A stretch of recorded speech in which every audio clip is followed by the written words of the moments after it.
Di sebuah lembah yang sepi, terdapat sebuah masjid tua yang menjadi saksi bisu dari ketakwaan Kiai Barseso. Selama 70 tahun, masjid tersebut menjadi tempat penyimpanan rahasia-rahasia surgawi yang hanya diketahui oleh Barseso. Ia telah mengabdikan seluruh hidupnya untuk ibadah dan menjaga dirinya dari godaan dunia. Pohon-pohon kurma yang mengelilingi masjid itu tumbuh tinggi, seolah-olah sebagai bentuk perlindungan terhadap Kiai dari gangguan dunia luar, yang mungkin mengganggu ketenangan spiritualnya. Namun, kehadiran Kiai Barseso telah menarik perhatian entitas yang lebih gelap, yang bersembunyi di balik tirai yang tidak dapat terlihat oleh mata manusia biasa. Entitas tersebut selalu menunggu kesempatan untuk menggoda seorang hamba yang tampaknya tidak tergoyahkan. Di bawah cahaya bulan yang terang, masjid tersebut akan segera menjadi panggung bagi sebuah ujian yang akan menguji kedalaman iman dan kebenaran, menghadirkan pertarungan antara langit dan bumi, serta antara kebenaran dan tipu daya. Assalamualaikum warahmatullahi wabarakatuh. Apa kabar kalian semua? Semoga kalian baik-baik saja dan tetap diberikan kesehatan oleh Allah Subhanahu wa Ta'ala. Bantu channel kami yuk dengan cara subscribe dan tekan tombol lonceng kalian. Terima kasih, semoga kisah ini bermanfaat. Setelah menyelesaikan zikir subuh di masjid yang sunyi, Kiai Barseso merasakan kedamaian yang mendalam. Suara gemericik air dari sumur tua di pojok masjid turut mengisi keheningan pagi itu. Namun, saat pagi yang dingin itu tiba, ketenangannya terusik oleh langkah-langkah seseorang di luar masjid.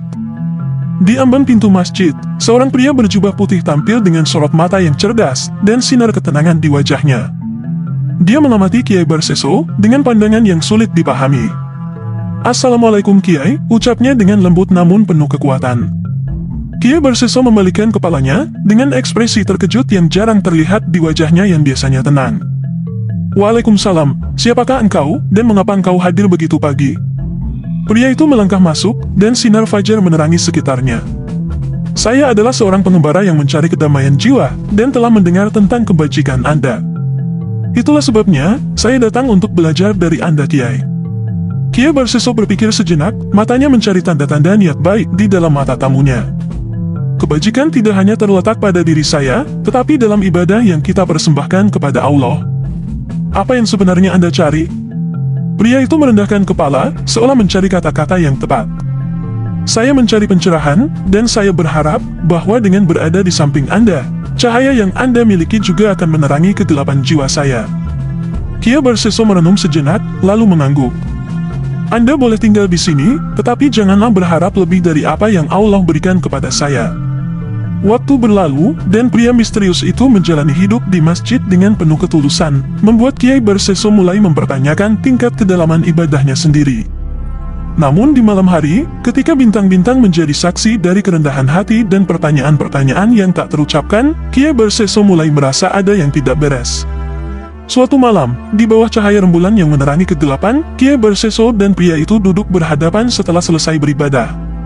"Anda telah beribadah dengan ketulusan yang jarang saya saksikan," kata Kiai Barseso, suaranya lembut tapi jelas. Pria itu tersenyum, "Saya belajar dari yang terbaik Kiai. Tapi, mengapa saya merasa ada sesuatu yang tersembunyi di balik ibadah Anda?" Ada sesuatu yang tidak murni, Barseso tidak bisa lagi menahan firasatnya. Pria itu terdiam, dan dalam sekejap, senyumnya memudar. "Terkadang, apa yang kita lihat tidak sesuai dengan kenyataannya Kiai. Dan kadang-kadang, kita harus menghadapi ujian untuk memahami esensi sejati dari keimanan kita." Hati Kiai Barseso bergetar. Ada kebenaran dalam kata-kata pria itu, sebuah kebenaran yang tidak bisa diabaikan. Malam itu, mereka berdua tidur dengan kepala penuh pertanyaan, tanpa menyadari bahwa fajar berikutnya akan membawa perubahan yang akan mengguncang dasar-dasar keimanan mereka. Ketika matahari mulai terbit, Kiai Barseso terbangun dengan perasaan cemas yang belum pernah dirasakannya sebelumnya. Doa paginya terasa berat, seolah-olah kata-katanya harus menembus kabut tebal yang mengisi ruang ibadah. Pria misterius yang selama ini menjadi tamunya, tak ada di sisi Barseso seperti biasanya. Sebuah firasat buruk menghantuinya. Dengan langkah mantap namun hati yang berdebar, Kiai Barseso meninggalkan ruang ibadah menuju tempat tidur tamunya. Di bawah sinar rembulan yang masih malu-malu, dia melihat pria itu berdiri membelakanginya, dengan kepala tertunduk sambil mengucapkan bisikan-bisikan gelap. Kiai Barseso mendekat, "Anda tidak lagi beribadah, tetapi berbicara dengan siapa?" Pria itu berbalik, dan dalam cahaya fajar yang mulai muncul, wajahnya berubah. Seolah-olah, topeng ketenangan yang selalu dikenakannya terlepas, dan yang terlihat adalah wajah yang gelap, dipenuhi oleh iri dan nafsu. "Kiai, Anda telah melihat lebih dari yang semestinya," suaranya bergema, kasar dan penuh niat jahat. Kiai Barseso, yang telah banyak mempelajari tentang dunia gaib dan ilmu-ilmu tersembunyi, sekarang tahu siapa yang datang. Anda bukan manusia, berbicaralah, siapa Anda sebenarnya?" Pria itu tertawa dengan suara yang dingin dan menyeramkan, "Saya adalah ujian bagi Anda, Kiai. Saya adalah yang mencoba menggoda manusia ke dalam dosa dan putus asa." Dengan menyebut nama Allah di bibirnya dan iman yang kuat di hatinya, Kiai Barseso menghadapi makhluk itu. Doa-doa yang kuat yang telah dia pelajari selama bertahun-tahun mengalir dari bibirnya, membentuk perisai tak terlihat. Dia melawan setan itu, mengucapkan ayat-ayat suci seperti pedang. Namun perlawanan setan itu sia-sia, cahaya iman Kiai Barseso terlalu terang dan terlalu kuat. Setan itu terpental dan menghilang dalam sekejap, meninggalkan bau belerang dan sebuah pelajaran yang tak terlupakan. Berita tentang pengusiran setan oleh Kiai Barseso menyebar cepat ke seluruh desa. Orang-orang datang untuk meminta nasihat dan bantuan, dan masjidnya segera menjadi tempat perlindungan bagi mereka yang dihadang oleh kejahatan tak kasat mata. Di antara orang-orang yang datang, ada seorang gadis cantik, yang kesedihannya hanya dapat disaingi oleh kecantikannya. Salmah, putri seorang raja, datang ke masjid tersebut dengan bantuan para pembantunya, matanya kosong, dan tangannya selalu mencari sesuatu yang tak terlihat. "Kiai," suara sang raja bergetar, "putriku telah dirasuki oleh kegilaan, atau mungkin sesuatu yang lebih gelap. Bisakah Anda menyembuhkannya?" Kiai Barseso maju, menatap dalam mata gadis yang tampaknya terperangkap dalam badai gaib. "Dengan izin Allah, saya akan mencoba," katanya, meskipun dia sadar bahwa ini mungkin adalah ujian terberat yang pernah dia hadapi. Kiai Barseso menatap Salmah, matanya kosong tapi penuh dengan ketakutan yang tak terucapkan. Dia mendekati gadis itu, meletakkan tangannya yang kasar di atas kepala Salmah, dan mulai berdoa dengan suara yang penuh harapan dan kekuatan. "Sesungguhnya, kesembuhan adalah hak prerogatif Allah, dan kita sebagai hamba hanya dapat memohon," kata Kiai Barseso dengan lembut. "Salmah, anakku, atas nama Allah yang Maha Pengasih dan Maha Penyayang, saya berdoa agar apapun yang mengganggumu, pergi dan meninggalkanmu dalam damai." Salmah menatap Kiai Barseso, dan untuk pertama kalinya dalam waktu yang lama, kilatan kesadaran muncul di matanya. Itu adalah awal dari proses penyembuhan yang panjang dan sulit, tetapi dengan kehadiran dan bimbingan Kiai Barseso, harapan baru mulai berkecambah di dalam hati yang telah lama terluka. Raja pun takjub dengan keajaiban ini, dan merasa bahwa Kiai Barseso memang dapat diandalkan. Kiai Barseso memberitahu sang raja bahwa Salmah sementara harus diisolasi, dijauhkan dari hal-hal duniawi, dan dari keramaian di istana. Raja pun setuju dan mengizinkan putrinya untuk tinggal, agar bisa dirawat dengan intens oleh Kiai Barseso. Di kejauhan, iblis melihat situasi ini sebagai takdir yang tidak hanya akan menghancurkan Salmah, tetapi juga meruntuhkan seorang ahli ibadah yang memiliki derajat tinggi di mata Allah. Hari-hari berikutnya berlalu dalam ketegangan dan doa. Salmah, yang kecantikannya hanya disaingi oleh misteri yang menyelimutinya, harus diisolasi dalam ruangan khusus di kompleks Masjid Kiai Barseso. Ruangan itu disiapkan agar tenang dan damai, dihiasi dengan tulisan-tulisan suci dan ayat-ayat Al-Quran yang terpampang di dinding, sebagai benteng dari gangguan gaib. Namun kegelapan yang merasuki Salmah, tampaknya memiliki kehendak sendiri. Di malam hari, tangisannya memecah kesunyian, suara-suara tak kasat mata berbisik, dengan nada merayu dan mengancam. Kiai Barseso menghabiskan berjam-jam berdoa dan bersikir, tetapi iblis itu licik, selalu menunggu kesempatan, mengendap dalam bayangan, dan mencari celah. Dalam kesendirian tersebut, Kiai Barseso menemukan dirinya semakin terikat pada Salmah. Ia memandangi wajahnya yang damai saat tidur, menenangkan tangisannya dengan kata-kata penuh kasih, dan secara perlahan, tanpa disadarinya, benih perasaan terlarang mulai tumbuh. Iblis yang selalu mengintai, mencium kerentanan di hati Kiai Barseso, dan memanfaatkannya. Suatu malam, ketika Kiai Barseso sedang bermeditasi di luar ruangan isolasi, sebuah bayangan gelap berbicara padanya, mengambil wujud Salmah dalam imajinasinya. "Kiai yang mulia," suara itu berbisik meniru suara Salmah, "apakah hati Anda tidak tersentuh oleh penderitaan saya? Apakah kasih sayang Anda tidak lebih dari sekadar kata-kata? Aku juga mencintaimu, Kiai, mengapa Anda tidak jujur padaku?" Kemarilah, aku kesepian di sini sendiri. Kia Barseso, meskipun bijaksana dan berilmu, merasa hatinya terguncang. Doa dan disiplin diri yang selama ini dipegangnya, mulai terkikis oleh kesepian dan empati yang mendalam terhadap Salma. Ia berdiri, berjalan gelisah, dan berbicara pelan, "Ya Allah, jangan biarkan hamba terjatuh ke dalam godaan ini." Namun bayangan itu tidak pernah berhenti. Setiap malam, bisikan itu semakin kuat, menggoda Kiai Barseso dengan ilusi cinta yang murni namun terlarang. Dan dalam kelemahan manusiawinya, Kiai Barseso mulai merespons.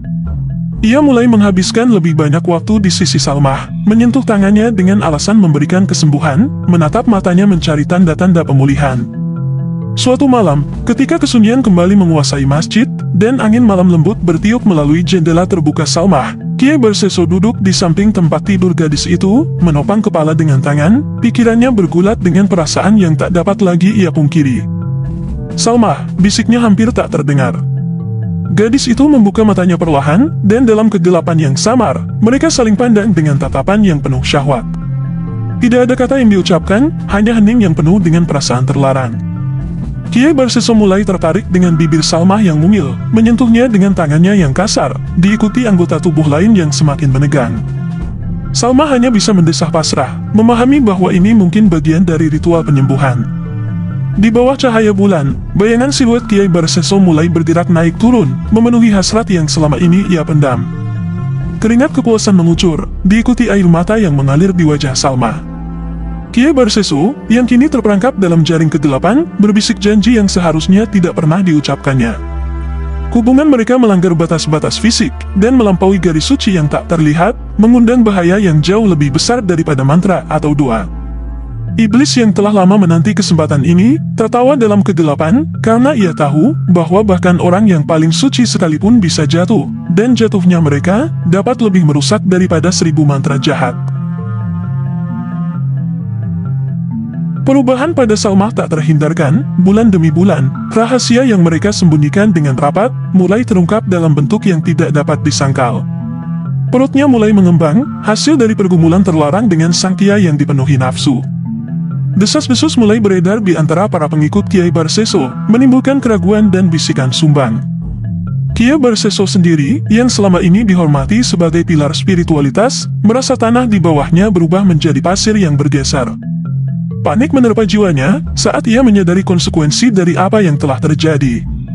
Malam itu, ia berdoa lebih khusyuk dari sebelumnya, mencari petunjuk dan belas kasihan ilahi untuk situasi yang telah rumit. "Wahai Sang Pencipta, cahaya dan petunjukmu lah yang kuharapkan," doa Kiai Barseso dalam keheningan malam, "berilah aku kekuatan untuk menghadapi badai yang akan datang." Namun, tak ada jawaban yang datang kepadanya, selain hening yang membeku. Ketika kehamilan Salma semakin jelas, Kiai Barseso memutuskan untuk menghadapinya. Di ruang sepi di mana Salma ditempatkan, ia menghadapinya dengan tatapan yang rumit, campuran dari rasa cinta, rasa bersalah, dan ketakutan. Dalam keheningan malam yang dingin, Kiai Barseso berjalan gelisah, pikirannya terbelah antara ajaran yang telah ia khotbahkan selama bertahun-tahun, dan situasi tragis yang kini menguasainya. Ia menyentuh perut Salma yang membuncit dengan lembut, rasa cinta dan keputusasaan bercampur dalam sentuhannya. "Salma," bisiknya dengan suara serak, "kau tak tahu betapa dalamnya lubang yang telah kita gali, dan kini aku tak bisa melihat jalan kembali." Salma dengan wajah yang pucat namun masih memancarkan kecantikan yang menyedihkan, memandang Kiai Barseso dengan mata yang memohon. "Apa yang akan terjadi pada kita, Kiai?" tanyanya dengan suara bergetar karena ketakutan. Kiai Barseso menelan ludah, menatap dalam ke arah wanita yang telah memuaskan syahwatnya, dan menyadari bahwa apa yang akan terjadi selanjutnya, akan menjadi tanda hitam dalam riwayat hidupnya yang sebelumnya bersih. "Aku harus melakukan apa yang terbaik bagi kita semua, Salma," katanya dengan suara nyaris tidak terdengar. Malam itu, sebuah keputusan mengerikan diambil oleh Kiai Barseso, keputusan yang akan menghancurkan jiwa kemanusiaannya. Ia membimbing Salma ke tepi danau, di mana bulan menggantung rendah di langit, memantulkan cahaya pucatnya pada air yang berkilau. "Salma, kita akan berdoa bersama di sisi danau ini," kata Kiai Barseso sambil memegang tangan Salma yang gemetar. Mereka berdua berlutut, dan Kiai Barseso mulai mengucapkan doa-doa yang telah lama ia ajarkan, tetapi kata-katanya terasa hampa dan palsu di telinganya sendiri. Doa itu dibarengi dengan tangisan hening Salmah, yang terasa seperti pukulan bagi hati Kiai Barseso yang telah lama dibekukan oleh keputusasaannya. Dengan mata yang tergenang air mata, Kiai Barseso berdiri, mengambil batu besar yang ia sembunyikan di balik jubahnya. "Maafkan aku Salmah, ini satu-satunya cara," bisiknya seraya mengangkat batu itu tinggi-tinggi. "Aku mengerti Kiai," jawab Salmah dengan suara yang lemah, tidak tahu apa yang dilakukan sang Kiai di belakangnya. Saat batu itu turun dan menghantam kepala Salmah, sebuah teriakan tersedak terdengar memecah kesunyian malam, sebelum akhirnya teredam oleh kegelapan dan keheningan yang menyesakkan. Berita tentang kepergian Salmah tersebar cepat, diliputi oleh kisah yang dibuat-buat tentang sebuah kecelakaan tragis. Namun, mata yang curiga dan bisikan yang meragukan, mulai mengumpulkan kepingan-kepingan cerita yang sebenarnya, memberikan tekanan yang semakin meningkat pada Kiai Barseso yang kini terlihat tua dan lelah, seakan beban yang ia pikul telah menghisap seluruh hidupnya. Iblis yang mengamati dari kejauhan, tersenyum puas melihat bagaimana seorang pria yang pernah dihormati, kini terperosok dalam keputusasaan dan kehilangan, sebuah bukti bahwa bahkan yang terkuat sekalipun, dapat runtuh di tangan kelemahan mereka sendiri. Beban dosa membungkukkan bahu Kiai Barseso saat ia melangkah menuju takdirnya yang suram. Tangan-tangan kasar para penjaga desa menariknya keluar dari persembunyiannya, mendorongnya melintasi kerumunan yang bisu namun penuh penilaian. Wajah-wajah yang dulu menghormatinya, kini penuh dengan kebencian dan kekecewaan. Masa-masa ketika ia menginspirasi dan membimbing mereka dengan kata-katanya yang bijak, kini hanya menjadi kenangan yang pahit. Dalam keputusasaannya, ia berbisik kepada angin, apakah tidak ada jalan keluar bagi jiwa yang telah sesat ini? Angin membawa jawabannya dalam bentuk bayangan gelap yang muncul di depannya. Iblis, berwujud seperti manusia, berdiri dengan senyuman penuh kemenangan. "Barseso," bisik makhluk itu dengan suara yang licik, "sujudlah kepadaku, dan aku akan membebaskanmu dari semua ini." Kiai Barseso dengan wajah pucat dan mata yang kosong, melihat sekelilingnya, kepada orang-orang yang dulu mengikutinya, kepada langit yang kelabu, dan kepada tanah yang akan segera menjadi tempat peristirahatannya. Dalam detik-detik terakhirnya, ia memilih untuk mengikuti bisikan terdalam yang paling ia takuti. Dengan lutut yang gemetar, ia bersujud di kaki iblis, menyerahkan sisa-sisa kehormatan yang belum terkoyak. "Selamatkan aku," rintihnya dengan suara yang dulu berwibawa, namun kini hanya bisikan seorang pria yang terkalahkan. Tetapi iblis hanya tertawa, suara dinginnya memecah kesunyian.